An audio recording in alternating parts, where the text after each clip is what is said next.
Welcome all of you on DS nursing classes YouTube channel. आज एक important topic पढ़ने वाले अपन, जो कि नोटसेट जैसे एग्ज़ाम में हर बार क्वेश्चन पूछता है। नोटसेट का एग्ज़ाम इस टॉपिक से हर बार क्वेश्चन पूछता है। टॉपिक का नाम है सर्जिकल सेफ्टी चेकलिस्ट। क्या नाम है? Surgical safety checklist. Important topic होने वाला है। इसकी कुछ बातें इंपॉर्टेंट है जो आपको याद रख के एग्ज़ाम में जानी है, क्योंकि यहाँ से आपका 101% क्वेश्चन बनने वाला है। इजी वे में बात करेंगे, जो बातें होती है, जो इसके पॉइंट टू पॉइंट बात करने वाले हैं। कहाँ से क्वेश्चन आएगा, कैसे क्वेश्चन आ सकता है, पूरी बात करेंगे। पूरी बात को अच्छे से आपको समझना है। बहुत ईजी है। सर्जिकल सेफ्टी चेकलिस्ट मतलब जब भी आप सर्जिकल प्रोसीजर करें, जब भी OT में जाए, तो उससे उस टाइम आपको 3 स्टेप का ध्यान रखना है सेफ्टी को मेंटेन करने के लिए। अब वो 3 बातें क्या क्या है वो अपन बात कर लेते हैं। 3 स्टेप में सबसे पहली जो स्टेप है वो आपके हैं साइन इन। याद रख लेना है, साइन इन मतलब अंदर जाना। OT के अंदर जाना नहीं, OT से बाहर ही सर्जरी करने से पहले कब देना है ये बात भी आपको। जो साइन इन है वो बिफोर एनेस्थीसिया आपको करना होता है। कब? Before anaesthesia. एनेस्थीसिया देने के पहले कौन सी स्टेप होती है? Sign in. याद रख लेना है, इंपॉर्टेंट है। साइन इन कब किया जाता है? Before anaesthesia. इंपॉर्टेंट है। अब बिफोर एनेस्थीसिया अपन को क्या क्या बातों का ध्यान रखना है, क्या क्या करना है। सबसे पहले है पेशेंट की आइडेंटिटी पता करनी है। पेशेंट से पूछना है उसका नाम, उसका जो आइडेंटिटी कार्ड है, जो उसको बेस नंबर है, उसके कंप्लीट नाम पता सब कुछ मैच करना है। उसके अलावा प्रोसीजर, जो अपन प्रोसीजर करने जा रहे हैं वो वही पेशेंट है। अपन इसमें जो प्रोसीजर कर रहे हैं वो सही प्रोसीजर है, जो डायग्नोसिस हुआ है उसके अकॉर्डिंग प्रोसीजर कर रहे हैं या नहीं। इन सारी बातों का आपको पता कर लेना है। साइट, कौन सी साइट पे आपको प्रोसीजर करना है ये भी कंफर्म करना है।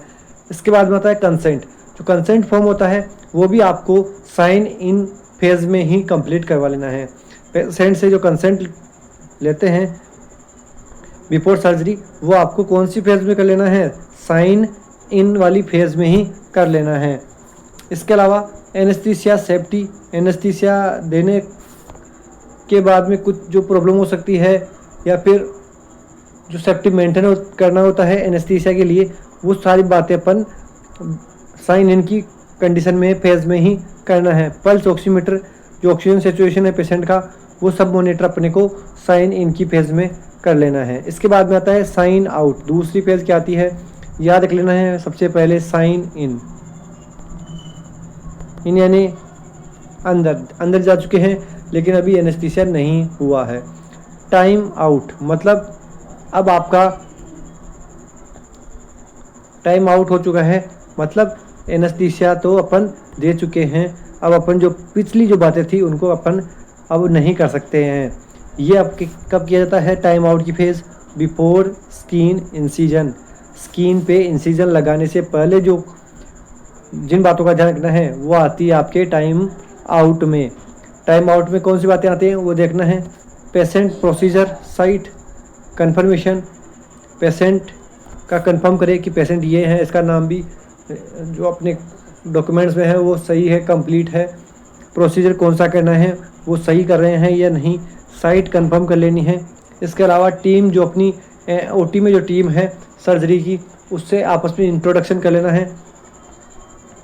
और जो क्रिटिकल इवेंट्स होते हैं कई बार, जैसे जो वाइटल्स में एबनॉर्मल आना, इन सारी चीज़ों का आपको पहले से ही प्रिपरेशन करके रखना है। इसके अलावा जो एंटीबायोटिक प्रोफाइलैक्सिस देते हैं सर्जरी में, जो एंटीबायोटिक प्रोफाइलैक्सिस देते हैं वो भी आपको कौन सी फेज़ में देना है? टाइम आउट वाली फेज़ में। एग्ज़ाम में पूछा जा सकता है आपको कि during surgical safety checklist in which phase you provide antibiotic prophylaxis to the patient. तो ऐसा क्वेश्चन आपसे पूछा जा सकता है, तो आपको याद रख लेना है टाइम आउट फेज़ में अपन एंटीबायोटिक प्रोफाइलैक्सिस देते हैं। नेक्स्ट आता है साइन आउट। जो लास्ट की फेज है वो कौन सी है? साइन आउट मतलब प्रोसीजर कंप्लीट हो चुका है, अपने साइन इन किया, उसके बाद में टाइम आउट हुआ और अब है साइन आउट।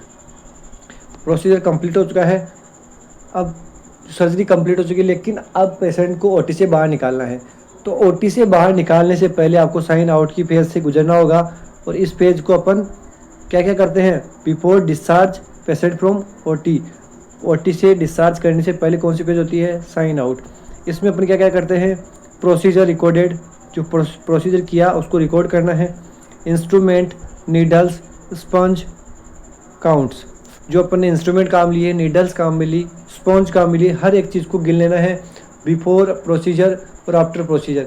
काउंट सेम होना चाहिए, क्योंकि कई बार सर्जरी में मिस्टेक होने की वजह से जो स्पंज है या फिर कोई इंस्ट्रूमेंट है वो बॉडी कैविटी में रह जाते हैं, जिसकी वजह से आगे जाके प्रॉब्लम हो सकती है। इसीलिए आपको काउंट कर लेना है। स्पेसिमेन लेबलिंग, कोई भी अगर आपने स्पेसिमेन लिया है ड्यूरिंग सर्जरी तो उसको लेबल कर देना है। इक्विपमेंट्स प्रॉब्लम, कोई इक्विपमेंट्स में प्रॉब्लम थी उसको देख लेना है। रिकवरी प्लान, और जब आगे पेशेंट को ओटी से बाहर निकालने के बाद में जो रिकवरी पूरा प्लान आपको साइन आउट वाली फेज़ में ही कर लेना है। ये इम्पोर्टेंट था तीनों स्टेप। 3 स्टेप थी साइन इन, दूसरा था आपके टाइम आउट और लास्ट था साइन आउट।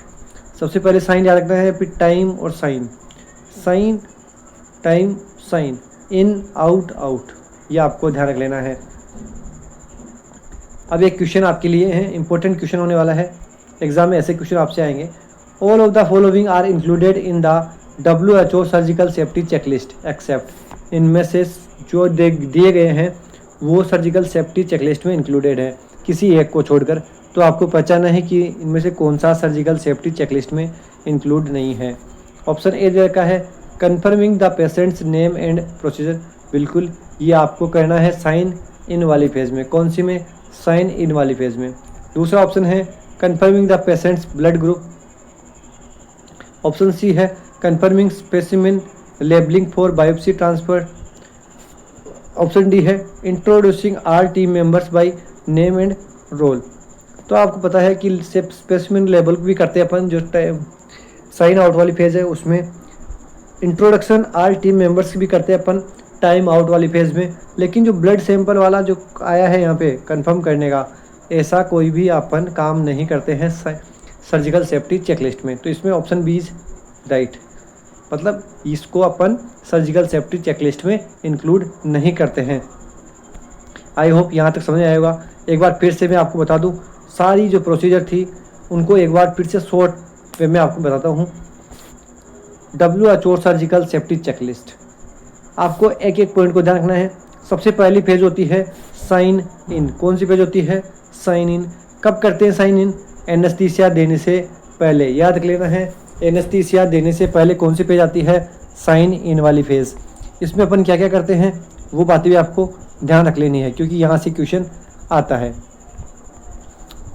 सबसे पहले अपन क्या करते हैं? पेशेंट की आइडेंटिटी कंफर्म करते हैं कंप्लीट, पेशेंट यही है या नहीं है, पेशेंट का नाम क्या है, इसका बेड नंबर क्या था, इसको क्या प्रॉब्लम थी। सर्जिकल प्रोसीजर कंफर्म करना है कि इसमें कौन सी सर्जरी होनी है, किस डायग्नोसिस की वजह से इसमें सर्जरी होनी है, ये सारी बातें। सर्जिकल साइट कंफर्म और मार्किंग, जो सर्जिकल साइट है उसको कंफर्म करना है और उसको मार्क कर लेना है। नेक्स्ट आपके सामने है कंसेंट चेक। कंसेंट ले लेना है पेशेंट से और उसको चेक कर लेना है। एनेस्थीसिया सेफ्टी चेक, एनेस्थीसिया देने के इस प्रोसीजर के बाद में, साइन इन के बाद में अपन एनेस्थीसिया देते हैं। तो एनेस्थीसिया देने के बाद में कोई भी अगर एबनॉर्मलिटी होती है पेशेंट में, कोई भी वाइटल्स में प्रॉब्लम आती है, तो उसके लिए भी अपने को सेफ्टी चेक कर लेनी है। जो सारे इक्विपमेंट्स है जो प्रॉब्लम आ सकती है उसके लिए जो इक्विपमेंट्स है वो पास में रखने हैं। एलर्जी चेक, किसी भी प्रकार की एलर्जी है पेशेंट में वो चेक कर लेनी है आपको साइन इन वाली फेज में ही। नेक्स्ट है difficult airway aspiration risk assessed. Patient में चेक करना है कि कहीं अगर इंट्यूबेशन की दिक्कत हो, इंट्यूबेशन करना पड़े तो कहीं एयरवे में डिफ़िकल्टी नहीं है, एस्पिरेशन की रिस्क तो नहीं है। ये सारी बातें भी आपको चेक कर लेना है। ब्लड लॉस रिस्क, ये भी आपको चेक कर लेना है, क्योंकि अगर ये पहले चेक नहीं करेंगे और कई पेशेंट में अगर ब्लीडिंग की प्रॉब्लम है, ब्लीडिंग से रिलेटेड कोई प्रॉब्लम है और सर्जरी के दौरान ज़्यादा ब्लड लॉस हुआ तो सीवियर कंडीशन हो सकती है। इसीलिए ये सारे चेकअप आपको साइन इन वाली फेज में ही कर लेने हैं। इसके बाद में आपके सामने आता है टाइम आउट। क्या आता है? Time out. अब ये कब करते हैं अपन टाइम आउट? स्किन में इंसिजन से पहले। अब क्या है, एनेस्थीसिया आपने दे दिया है, एनेस्थीसिया से पहले क्या किया, एनेस्थीसिया से पहले क्या किया, साइन इन वाली फेज, जिसमें अपन पेशेंट कंसेंट, पेशेंट की आइडेंटिटी, एनेस्थीसिया सेफ्टी चेक, सारी बातें अपन ने कर ली। अब अपन बात करते हैं, अपन स्किन इंसिजन लगाने वाले हैं, उससे पहले आपको क्या क्या चीज़ कर लेनी है।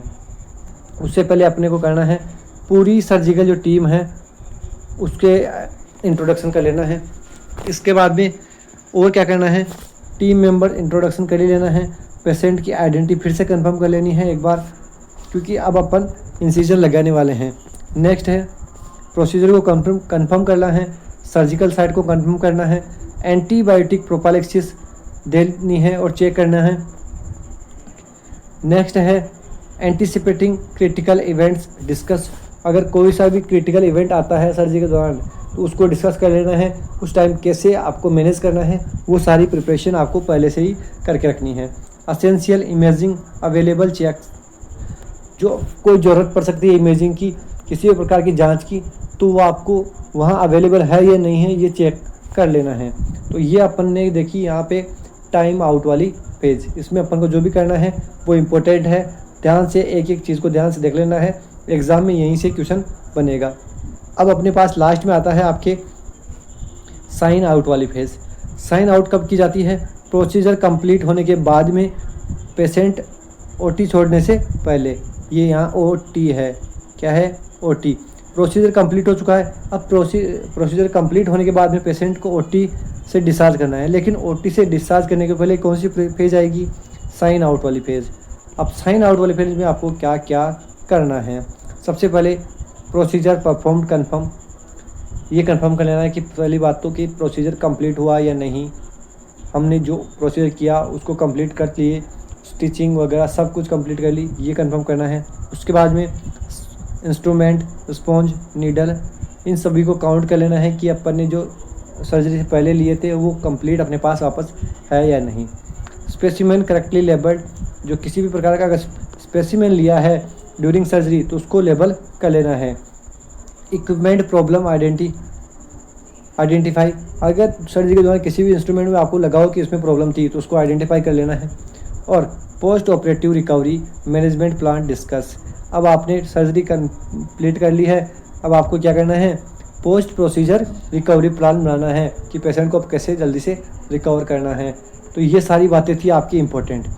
एक बार फिर से याद करने के लिए मैं आपको बताऊं, sign in before anaesthesia, time out before incision और sign out before leaving OT. Important था ये टॉपिक, सर्जिकल सेफ्टी चेकलिस्ट। हर एक बात इम्पोर्टेंट है, याद रख लेना है, ध्यान से एक एक पॉइंट को देख के जाना है, एक ना एक क्वेश्चन आपको ज़रूर देखने को मिलेगा। धन्यवाद।